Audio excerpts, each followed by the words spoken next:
Entre viernes y sábado se va a realizar en Villa del Lique, muy cerquita de Río Cuarto, donde muchos riocuartenses tienen viviendas de fin de semana, el primer encuentro regional de la palabra. Allí van a participar escritores, poetas, periodistas, historiadores, comunicadores, bueno, todos aquellos que tienen una relación con la palabra. Esto se va a desarrollar en el Centro Cultural Pato Carret, insisto, entre viernes y sábado. Bueno, una interesante convocatoria que se concreta en esa linda localidad de las Sierras. Ricardo tiene referencia de esta cuestión. Bueno, lo primero que me llama la atención el nombre que tiene Pato Carret en referencia al actor, supongo al sí, integrante de los 5 grandes del buen humor. Es fantástico porque no es un personaje de esos que han ganado las luminarias, pero ha sido un referente importante en una época destacada del cine argentino, así que, bueno, viene muy bien eso. Y viene muy bien, por supuesto, que se desarrolle este primer encuentro regional de la palabra, y viene maravillosamente bien que podamos hablar con una de las protagonistas de ese encuentro, que es María Teresa Andrueto, a quien saludamos. Hola, ¿qué tal? ¿Cómo están ustedes? Un gusto esta invitación y estar con la audiencia. Cuando teníamos la perspectiva de poder charlar con usted, se nos venía a la memoria, o pensábamos en cuál fue el primer libro que habíamos leído de su producción, aquella Lengua Madre, en el que la protagonista, que había nacido en 1978 en un cautiverio, en un sótano, volvía al país, estaba viviendo en Alemania, realizando una investigación, un trabajo sobre la obra de Doris Lessing, y volvía al país para reconstruir a su madre, reconstruir a través de cartas, de fragmentos, la historia de su madre. Y estaba pensando cómo rebota en alguien que se ha preocupado siempre por esta cuestión del olvido y la memoria a lo largo de toda su obra, prácticamente toda su obra, lo que está sucediendo, esa tendencia al olvido que parece haberse apoderado de nosotros. Bueno, antes que nada, agradecida por esa lectura intensa que refiere de Lengua Madre, y luego por esa preocupación, que también es una preocupación muy fuerte mía, esto de, parece que ha sido en ciertas zonas de la sociedad, o es en ciertas zonas de la sociedad, insuficiente el trabajo de tantos sectores, no solamente desde la escritura, sino sobre todo desde la militancia de derechos humanos, como son los organismos de derechos humanos. Parece que todavía no alcanza para asir esa memoria y para vincularla sobre todo con el presente. Hay una frase de una escritora austríaca, Ingeborg Buchmann, que dice: la historia enseña, pero no tiene alumnos. Uh-huh. Bueno, eso, ¿no? Cómo ser mejores alumnos de las enseñanzas de la historia. Estremece pensar que uno no puede ser impregnado por esa desesperación, por ese dolor, por lo que se vivió, como si pudiera sacudirse de eso, como se saca una camisa para irse a dormir. Sí, efectivamente, sí. Y en su literatura, en su escritura, ¿cómo va a tener importancia esta perspectiva social que nos tiene sobre ascuas por estas horas? Bueno, en mi escritura aparece, la memoria incesante, ¿no? De distintas maneras. No, claro, uno no trabaja traduciendo literalmente de la realidad a la ficción, ¿no? Porque la ficción se arma no solamente con lo que uno sabe, con lo que uno racionaliza, digamos, uh-huh, sino también con muchas cosas que uno no sabe de uno. Ahí es como se enriquece. Entonces, hay que dejar salir eso interno, que puede tomar distintas formas, ¿no? Seguro que de algún modo aparece, uh-huh, y quién sabe cuándo y cómo. Justo esta mañana he empezado, después de mucho tiempo, a escribir un cuento. Digo empezado porque hace varios meses que no entro en la ficción. Y tiene que ver con algo en relación a la memoria, otra vez. Uh-huh. Bueno, de hecho, la última novela que leí no hace mucho, Aldao, que además de establecer una continuidad espacial que tiene que ver con un pueblo imaginario, aunque también leí por allí que había una tentación de identificarlo con Camilo Aldao, pero que evidentemente es una creación ficcional, ¿no? También aquí hay una mirada acerca de los súcubos, donde hubo que permanecer durante mucho tiempo como para no ser agredido y eliminado en muchos casos. Sí, a mí justamente eso, el incilio, me atraviesa mucho, porque atravesó mi juventud, mis años.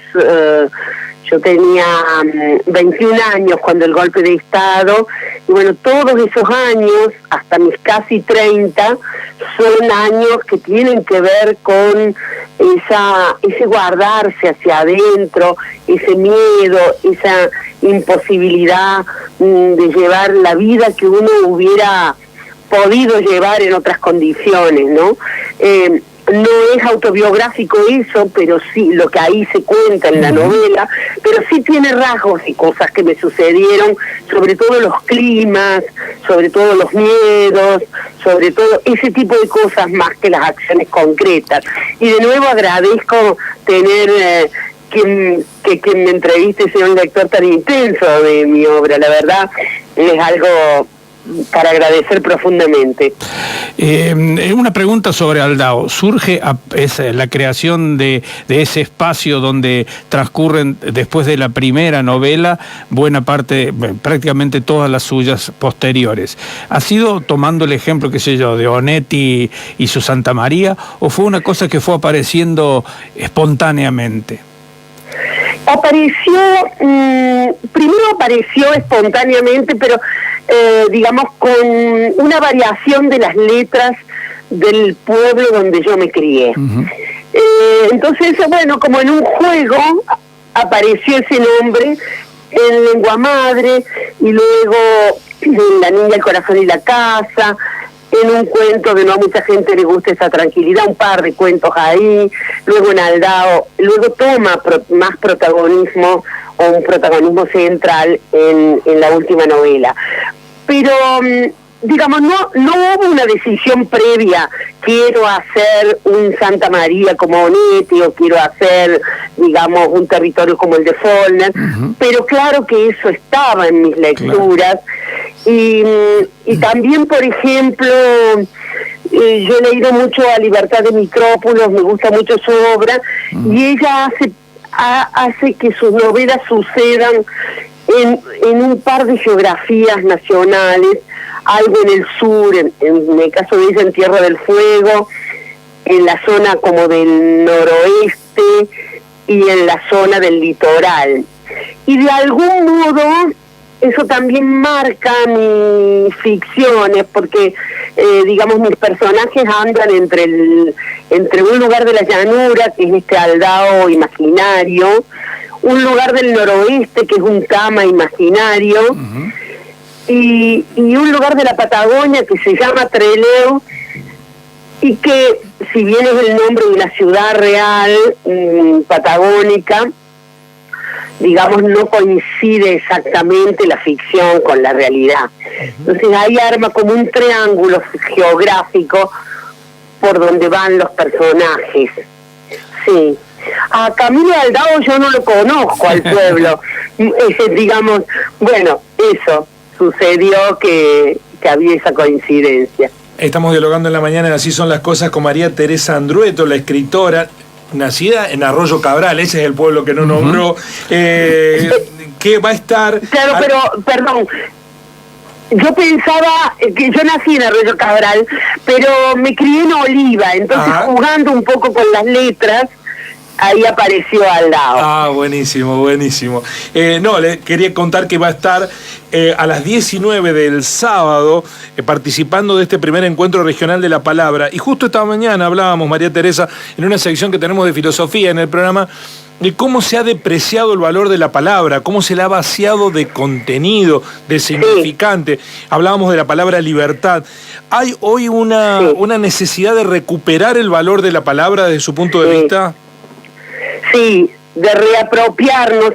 Pasa que, bueno, eso es, me parece que el centro de la desmemoria va ahí, ¿no? Vaciando, apropiándose otros de palabras, de nuestras palabras, de palabras emblemáticas para nosotros. La lengua tiene eso, ¿no? Que rápidamente una palabra puede congelarse, perder su efectividad a fuerza de repetición, y entonces o vaciarse de sentido, y entonces hay que buscar otras. Eso es lo que hace un escritor en realidad. Está todo el tiempo buscando un modo de decir que sea, digamos, que no se estereotipe, que no se cristalice, para que tenga como algo nuevo en su decir, que nos permita pensar.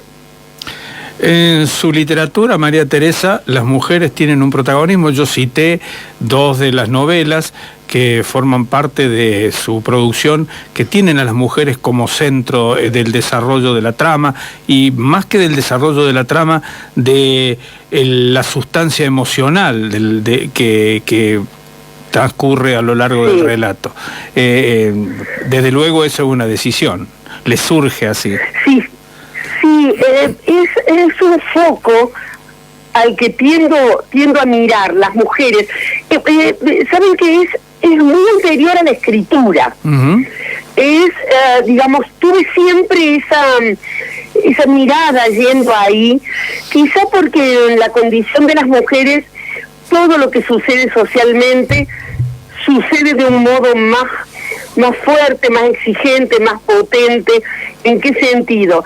Si hay pobreza, ahí en las mujeres se ve más. Si hay violencia, ahí se ve más. Si hay marginación, ahí se ve más. Si hay lucha, ahí se ve más, ¿no? O ahí he mirado yo más.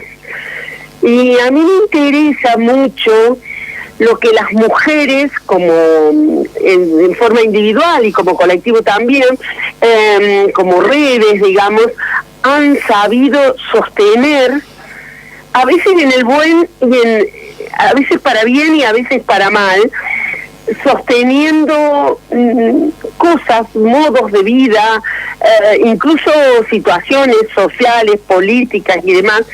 Y entonces me interesa mucho mirar sobre todo la singularidad en ciertas mujeres de la clase media baja, modesta, de los pueblos de llanura, de donde yo vengo, ¿no? De lo que yo formo parte. María Teresa, la despedimos con un saludo de oyente. Dice Gladys: leí su lengua madre. Saludos de Gladys Machuca a tan profunda escritora. Los oyentes de nuestro programa, que son sus lectores, le envían un gran saludo, María Teresa. Ay, muchas gracias por esta generosidad, muchas gracias. Hemos hablado de su narrativa, pero tenemos que decir, muchos lo saben, por supuesto, que también hay poesía, hay articulado, y si escribir es un extraño oficio, que lo ejerza usted es un placer. Muchas gracias. Muchas gracias a ustedes, gracias por esta entrevista.